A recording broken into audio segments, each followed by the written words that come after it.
दोस्तों, अगर आप सिविल इंजीनियरिंग स्टूडेंट हो या फिर सिविल इंजीनियरिंग में आपका इंटरेस्ट है तो हमारे चैनल को ज़रूर सब्सक्राइब कीजिए क्योंकि ये बिल्कुल फ्री है। और हाँ, बेल आइकन को दबाना ना भूलें ताकि आपको सबसे पहले वीडियोस की नोटिफिकेशन मिल सके। दोस्तों, हम सबसे पहले ये देखते हैं कि एक सिविल इंजीनियर के लिए एक्चुअली 3D वर्क कौन कौन से प्रकार के होते हैं या फिर 3D वर्क का मतलब क्या होता है। देखिए, एज ए सिविल इंजीनियर हमको 3 टाइप के जो 3D वर्क होते हैं वो करने पड़ सकते हैं, जिसमें से जो सबसे बेसिक है उसका नाम है बेसिक मॉडलिंग। अब बेसिक मॉडलिंग में ये होता है कि आपको यहाँ पर किसी भी तरह की फाइनल एडिटिंग या फिर आपको फोटो रियलिस्टिक इमेज की ज़रूरत नहीं होती है। बस हम यहाँ पर इतना ही देखते हैं कि हमारा जो मॉडल है या फिर जो स्ट्रक्चर है वो एक्चुअल में बेसिक फॉर्म में कैसा दिखेगा। ठीक है, तो ये होता है बेसिक मॉडलिंग में। ठीक है, अब जो अगला टाइप है वो है फिक्स्ड व्यू या फिर इसे हम इंजीनियरिंग लैंग्वेज में पर्सपेक्टिव व्यू भी कह सकते हैं। फॉर एग्जांपल, जो कमर्शियल मार्केटिंग होती है या फिर एडवर्टाइजमेंट होती है बिल्डिंग की, लाइक कॉम्प्लेक्स, अपार्टमेंट, मॉल, तो उस केस में हम क्लाइंट को या फिर जो हमारे ओनर होते हैं उनको हमें दिखाना ज़रूरी होता है कि आपका जो प्रोडक्ट रहेगा यानी बिल्डिंग है तो वो किस तरह से फाइनली दिखेंगी, जो आपका फाइनल प्रोडक्ट होगा वो किस तरह से दिखेगा। अब जो फाइनल मेथड है या फिर फाइनल जो यहाँ पर हमें जो 3D वर्क करना पड़ सकता है वो बहुत ही डिटेलिंग होता है, जिसका नाम है मॉडलिंग एंड सिमुलेशन।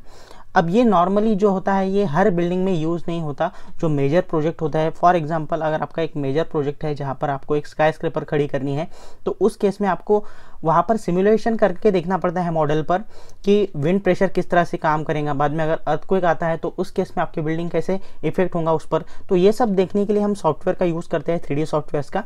तो ये सब आता है मॉडलिंग एंड सिमुलेशन में। तो यहाँ पर जो 3 टाइप है उसमें से आप कहाँ पर काम कर रहे हो ये सबसे पहले आपको तय करना है ताकि आप सॉफ्टवेयर जो है वो सिलेक्ट कर सके आराम से। अब हम देखते हैं कि एज अ सिविल इंजीनियर आपके लिए मार्केट में कौन कौन से सॉफ्टवेयर अवेलेबल है। तो यहाँ पर कुछ सॉफ्टवेयर के नाम मैं आपको बताने वाला हूँ, मेनली यही यूज़ होते हैं, जिसमें से सबसे पहला सॉफ्टवेयर है AutoCAD, then second Revit, third 3ds max and fourth SketchUp. ये 4 सॉफ्टवेयर ऐसे हैं कि जो 3D वर्क के लिए ज़्यादातर मार्केट में यूज़ किए जा रहे हैं और सभी के लिए ये बहुत ही फ्रेंडली सॉफ्टवेयर है। दोस्तों, आपको डिस्क्रिप्शन में एक ब्लॉग की लिंक मिलेंगी जहाँ से आपको जो भी सॉफ्टवेयर चाहिए इनमें से वो डाउनलोड कर सकते हो। अब दोस्तों, हम ये देखते हैं कि आपको एक्चुअल में इनमें से कौन सा सॉफ्टवेयर यूज़ करना चाहिए आपके 3D वर्क के लिए। देखिए, आंसर बहुत ही इजी है। सबसे पहले तो आपको ये तय करना है कि आप एक्चुअली कौन सा 3D वर्क कर रहे हो। मान लीजिए कि अगर आप बेसिक 3D वर्क कर रहे हो जिसमें आपको सिर्फ मॉडल बनाना है, उस पर फाइनल व्यू आपको नहीं देना है या फिर फाइनल आउटपुट उसे नहीं देना है, तो उस केस में आप सिंपल ऑटोकैड यूज़ कर सकते हो, जहाँ पर 3D की जो बेसिक वर्क होता है वो बहुत ही ईजिली हो जाता है और ये सॉफ्टवेयर बहुत ही ईजी है बिगिनर के लिए। लेकिन अब बात आती है फिक्स्ड व्यू की या फिर हम कहेंगे पर्सपेक्टिव व्यू की, जो कि हम मार्केट में नॉर्मली सेलिंग पर्पस के लिए यूज़ किया जाता है।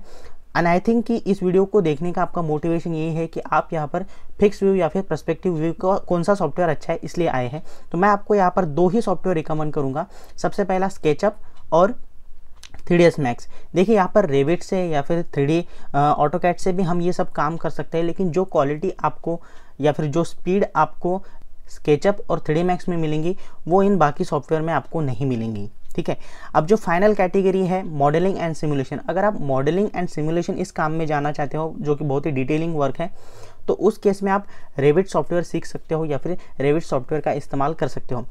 आपको शायद पता होगा कि जो मॉडलिंग एंड सिमुलेशन है ये काम BIM के अंडर आता है।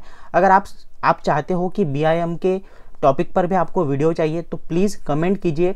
आपके कमेंट के रिस्पांस के बेसिस पर मैं तय करूंगा कि क्या आपके लिए ये वीडियो लाना चाहिए या नहीं चाहिए। इनकेस अगर आपका अच्छा रिस्पांस मुझे मिलता है कमेंट में BIM इस कंसेप्ट के लिए, तो उस केस में आपको डिस्क्रिप्शन में इस टॉपिक के रिलेटेड लिंक देखने को मिलेंगी। अब दोस्तों, हम ये देखते हैं कि जो स्केचअप है और 3D मैक्स है इसमें एक्चुअली सबसे अच्छा सॉफ्टवेयर कौन सा है। तो मैं पहले आपको यहाँ पर एक डिफरेंस जो है मेन यहाँ पर वो चीज़ आपको बता दूँ। देखिए, स्केचअप में क्या होता है, अगर आप कोई भी मॉडल क्रिएट कर रहे हो तो पुश एंड पुल मेथड से क्रिएट किया जाता है। ठीक है, और जो 3D मैक्स है उसमें ऑटोकैड की ही तरह आपको यहाँ पर सब वैल्यूज जो होती है वो इंटर करनी पड़ती है, बाद में आपका मॉडल वहाँ पर क्रिएट होता है। तो ये यहाँ पर एक बेसिक डिफरेंस है। लेकिन अगर हम बेस्ट की बात करें तो मुझे पर्सनली ऐसा लगता है कि स्केचअप यहाँ पर as compare to 3D max अच्छा है इन उस केस में अगर आपके लिए टाइम ज़्यादा ज़रूरी है, ठीक है, अगर टाइम ये फैक्टर आपके लिए इंपॉर्टेंट है तो उस केस में जो स्केचअप है वो सॉफ्टवेयर आपके लिए ईजी हो सकता है। उसका रीज़न ये है कि अगर आपका मॉडल जो भी आप बनाना चाहते हो, स्केचअप में आपको ज़्यादा डिटेल चीज़ें देने की ज़रूरत नहीं होती है, पुश एंड पुल मेथड से आपका मॉडल यहाँ पर क्रिएट हो जाता है। लेकिन वही अगर हम 3D Max की अगर बात करें तो यहाँ पर थोड़ा आपका टाइम जो होता है वो बढ़ सकता है। ये थोड़ा टीडियस वर्क है मॉडल बनाना in 3D Max as compare to SketchUp, ठीक है। लेकिन यहाँ पर जो स्केचअप को जो पॉइंट ओवरकम करता है 3D Max का, वो ये है कि अगर आप इन केस जो आपका 3D मॉडल है या फिर जो आपका प्रोडक्ट है उसमें अगर आप और भी ज़्यादा डिटेलिंग करना चाहते हो तो उस केस में जो 3D Max है वो आपके लिए बहुत अच्छा सॉफ्टवेयर हो सकता है। उसका मैं रीज़न बता दूं, एक्चुअली जो 3D Max सॉफ्टवेयर है ये एक मॉडलिंग एंड एनिमेशन सॉफ्टवेयर है, ठीक है। वही अगर हम स्केचअप की बात करें तो ये सिर्फ एक मॉडलिंग सॉफ्टवेयर है, ठीक है। हाँ, इसमें भी कुछ एनिमेशन की चीज़ें हैं लेकिन इतनी नहीं है जितनी 3D Max में है। तो मेरी सजेशन यही रहेंगी कि अगर आप चाहते हो दो में से एक ही सॉफ्टवेयर सीखना है, जो कि मैं रिकमेंड करूंगा कि दोनों सॉफ्टवेयर साथ में मत सीखिए, सिर्फ एक ही सॉफ्टवेयर आप सीखिए, तो उसमें आपको ये तय करना है कि मुझे किस चीज़ के लिए 3D वर्क करना है। यहाँ पर जो वर्क का मतलब ये रहा कि क्या आपको डिटेल 3D वर्क करना है, ठीक है, जो कि नॉर्मली इंडिया में मुझे नहीं लगता है कि एज अ बिगिनर आपको ज़रूरत है। अब यहाँ पर मैं आपको कुछ चीज़ें जो एडिशनल चीज़ें हैं इस वीडियो के एंडिंग में मैं वो बताना चाहता हूँ कि आपको अगर कोई भी सॉफ्टवेयर सीखना है, ठीक है, जितने भी हमने सॉफ्टवेयर की बात की है, तो आपको ये सॉफ्टवेयर एक्चुअली कैसे सीखनी है। मैं सबसे पहले ऑनलाइन की बात बता दूँ कि अगर आप ऑनलाइन सीखना चाहते हो तो आप ऑनलाइन में ऑटोकैड सीख सकते हो और स्केचअप सीख सकते हो आराम से। आप ऑनलाइन जो भी एक वेब सीरीज़ होंगी इस सॉफ्टवेयर के रिलेटेड, तो आप वो देख सकते हो, ठीक है, उसमें कुछ प्रॉब्लम नहीं। लेकिन अगर आप 3D Max और Revit ये दो सॉफ्टवेयर सीखना चाहते हो तो उस केस में आप सेल्फ स्टडी से या फिर सिर्फ ऑनलाइन देख के ये सॉफ्टवेयर नहीं सीख सकती, आपको यहाँ पर ऑफलाइन क्लास ज्वाइन करने की ज़रूरत है। तो मैं सजेस्ट यही करता हूँ कि अगर आपको आपका टाइम सेव करना है 3D वर्क के लिए, in case of selling work, marketing work, तो उस केस में आप स्केचअप की तरफ जाइए as compare to 3D Max। और हाँ, अगर आपके पास समय है और आप डिटेल में उस फील्ड में जाना चाहते हो 3D वर्क के, तो उस केस में स्केचअप की तरफ बिल्कुल मत जाइए। उस केस में आपके लिए कई अच्छा सॉफ्टवेयर है 3D Max। दोस्तों, अगला वीडियो आने तक आप हमारी वीडियो को ज़्यादा से ज़्यादा लोगों तक शेयर कीजिए, क्योंकि आपका शेयर करना, सब्सक्राइब करना और लाइक करना हमें बहुत ज़्यादा मोटिवेट करता है और इसी मोटिवेशन से हम इस तरह की वीडियो ला सकते हैं। Thank you.